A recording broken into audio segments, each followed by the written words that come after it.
No vídeo de hoje vamos falar sobre o fundo imobiliário DEVA11, um fundo do segmento de papel. Provavelmente você que é investidor já deve ter ouvido falar sobre ele, especialmente nesses últimos 2 meses. O DEVA11, para quem não sabe, foi um fundo imobiliário que levou vários calotes de alguns dos seus CRIs. Porém, será que essa baixa que deu nele seria uma boa oportunidade de comprar ele barato, comprar assim na promoção? Se viemos aqui, podemos ver que está com desconto no momento de 30% para o que seria o seu preço justo. Seu preço justo seria aqui os R$ 93, mas como acabamos de ver, ele está custando aqui R$ 65. Então, será que seria uma boa oportunidade ou uma cilada investir no DEVA11 no momento? É o que vamos considerar aqui no vídeo de hoje. Lembrando que o vídeo não é recomendação de compra nem de venda de nenhum ativo. Eu não estou aqui para falar quais fundos você tenha que investir ou não. Estou simplesmente aqui para poder auxiliar você, para que você possa entender um pouco mais como funciona alguns fundos imobiliários que eu analiso aqui. E se algum fundo lhe interessar, cabe a você se aprofundar mais sobre ele, para que você possa assim fazer boas escolhas e bons investimentos. Então vamos lá, pessoal. Como mencionei, o DEVA11, o fundo de papel de recebíveis imobiliários, está sendo negociado aqui a R$ 65. Se pegarmos aqui seu gráfico do último ano, podemos ver que ele vinha aqui nessa faixa de R$ 90, R$ 80. Nessa época aqui, início de março, ele começou a levar alguns calotes e ele caiu bastante. Chegou a custar aqui no dia 25/4, R$ 44. E de lá para cá tem se recuperado aos pouquinhos. Voltando aqui, podemos ver que seu dividend yield no momento está de 18,26%. Isso aqui está alto por causa da sua desvalorização, o que acaba se impactando e aumentando o seu dividend yield. Nos últimos 12 meses, ele pagou aqui R$ 11,87 por cada cota. Além disso, nota-se que está com uma desvalorização nos últimos 12 meses de mais de 33%. Descendo aqui, nós podemos ver que seu preço justo é R$ 93,36. Seu P sobre VP no momento está de 0,70, então ele está com desconto assim de 30%. Um bom desconto. Seu patrimônio atual é de 1,3 bilhões de reais. Ele tem um pouco mais aqui de 59 milhões de reais em caixa, disponível para futuros investimentos, conta com um pouco mais de 133 mil cotistas. Além disso, tem uma liquidez média diária aqui de 3,8 milhões de reais, uma participação no índice Infix de 0,81%. Descendo aqui, nós podemos ver que seu último dividendo pago foi aqui no mês de maio e o valor foi de 85 centavos por cada cota. Isso correspondeu a um rendimento de 1,66%, já que naquela época o seu preço de cotação estava ali na faixa dos R$ 51.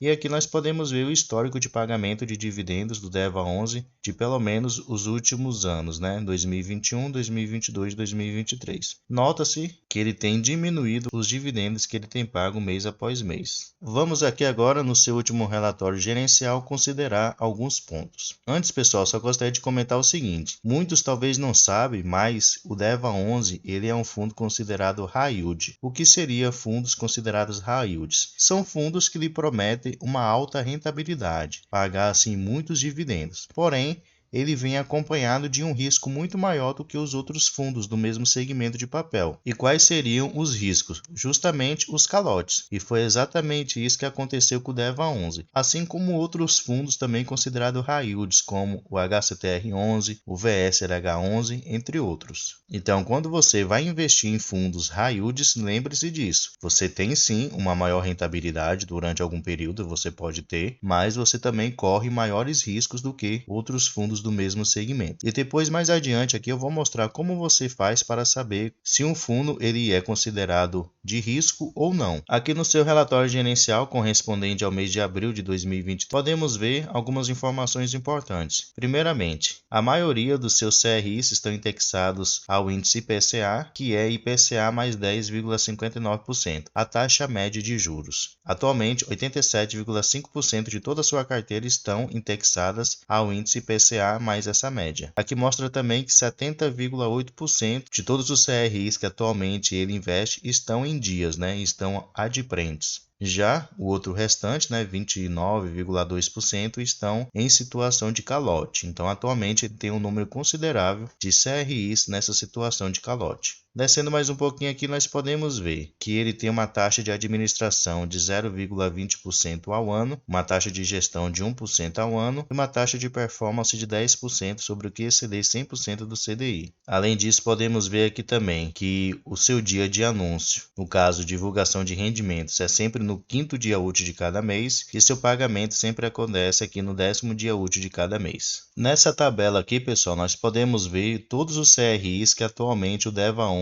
ele investe. Então pode-se notar que ele tem uma quantidade relativamente alta de CRIs que atualmente ele tem investido seu capital. E aqui nós podemos ver todos os CRIs que estão com pagamentos em dia, estão com esse sinal aqui na cor verde, e os CRIs que estão com pagamento em prazo de carência estão com essa cor aqui amarela. E os CRIs que estão em situação de calote estão com essa corzinha aqui um pouco mais rosadinha. Por exemplo, nós temos aqui o Gran Viver, que está em situação de calote, o GVI, o GPK, que é lá da Gramado Park, entre outros aqui que estão em situação de calote. Se passarmos aqui, podemos ver que tem uma quantidade até considerável de CRIs. Eu somei aqui e deu 17 CRIs que estão em situação de calote atualmente no DEVA11. E como é que você faz, pessoal, para saber se um fundo ele é arriscado ou não? Você vai saber isso pela sua taxa pré-fixada, no caso, a sua taxa de juros. Nota-se o seguinte, a maioria dos CRIs do DEVA11 estão indexados ao índice IPCA. Tirando como exemplo esse CRI aqui,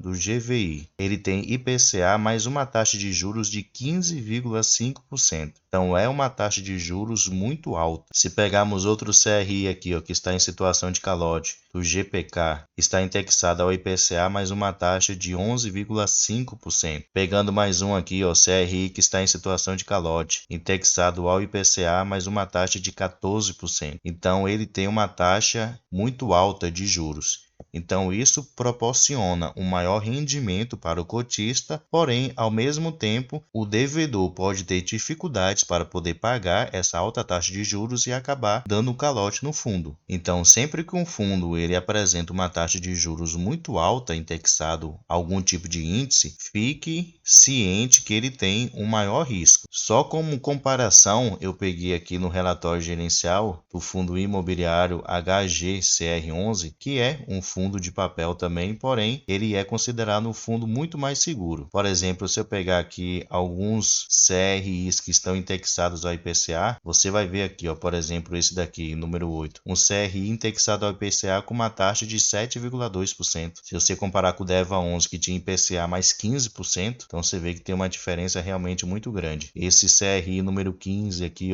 IPCA mais 6,6%. Então nota-se que ele tem uma taxa de juros menor, então ele vai pagar um dividendo menor, porém é muito mais difícil o devedor acabar dando calote num fundo desse. Então a maneira de você saber se um fundo ele é arriscado ou não é pela sua taxa de juros. Voltando aqui para o relatório gerencial do DEVA11, vamos descer um pouquinho aqui com respeito à diversificação da sua carteira. Atualmente 87,7% de todo o seu patrimônio estão investidos em CRIs, no certificado de recebíveis imobiliários. Ele também investe aqui uma pequena porcentagem de 6,6% em outros fundos imobiliários, e o restante está disponível em caixa. E aqui vocês podem ver o segmento de atuação dos seus principais devedores. A maioria deles são do corporativo, de multipropriedade e de loteamentos. Podemos ver que a maioria dos seus CRIs, 83%, estão indexados justamente ao IPCA. Ele tem uma pequena porcentagem aqui indexada ao IGPM e outra pequena porcentagem indexada ao índice CDI e ao INPC. Nota-se aqui também, por exemplo, a média dos seus CRIs indexados ao CDI é CDI mais 7%. Voltando aqui naquele relatório gerencial que eu havia mencionado daquele fundo seguro, relativamente seguro, você vê a diferença, por exemplo, esse daqui, indexado aqui ao CDI mais 1,3%, indexado aqui ao CDI mais 2,2%. Bem diferente aqui do DEVA11, indexado ao CDI mais 7%. É uma diferença realmente muito grande. Então, dessa maneira, você descobre se um fundo ele é arriscado ou não. Aqui também nós podemos ver os fundos imobiliários que atualmente ele investe. Tem esse LSPA11, tem o DVFF11, tem o XPXO11, que é justamente aquele lá, o circuito das compras, se eu não me engano, né? Que está totalmente parado. É um fundo que não paga dividendos. E tem esse fundo imobiliário aqui de loteamento. Então é isso, pessoal. Esse é o fundo imobiliário DEVA11. E aí, na sua opinião, será que vale o risco? Deixe aí nos comentários qual é a sua opinião sobre o DEVA11. Deixe aí também se você investe nele ou se pensa em investir. Ou se você tem algum outro fundo imobiliário de risco, assim como o DEVA11. Deixe aí nos comentários. Pessoal, muito obrigado pela sua atenção. Um grande abraço e até o próximo vídeo.